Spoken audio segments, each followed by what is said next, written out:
ELI 5. How come dinosaurs like the titanosaur grow to such large size, when animals like the elephant can't grow larger due to the square cube law? As far as I know, there aren't bigger animals around today due to the square cube law, and yet there were dinosaurs the size of whales on land. The square cube law doesn't mean you can't have bigger things, it just means you can't scale up an existing thing indefinitely and expect it to work. The bigger animals, like the dinosaurs you're thinking of, simply had differently structured bodies that allowed them to be bigger, more bone-to-body ratio, hollow bones. It's not like an elephant is the upper limit for mammal size.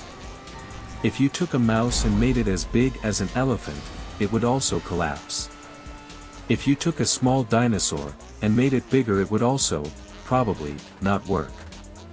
The square cube law isn't specific to biology, it's just an observation about how volume grows faster, cubically, than surface, squarely, which also, usually, means that mass will grow faster than the support structure for that mass.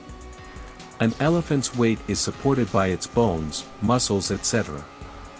If you scaled it up, the bones would get bigger too, but the mass of the bones would get bigger faster, and at some point, it would get too much.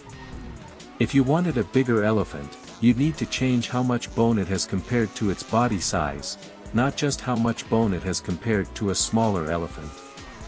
The reason real elephants can't get any bigger is that when a new one is born, evolution doesn't go on a character select screen and pick what kind of bone-to-mass ratio it would want. It's stuck with what it has, at least for now. Edit.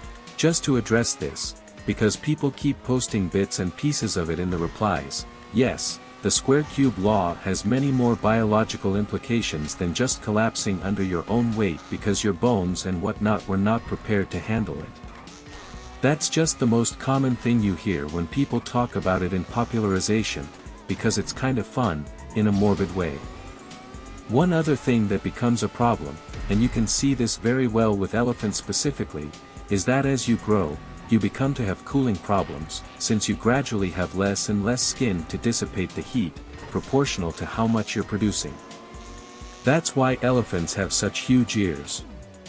But there's many other implications, such as not being able to absorb enough oxygen, because your lungs are too small, not being able to process nutrients fast enough, because you don't have enough gut surface.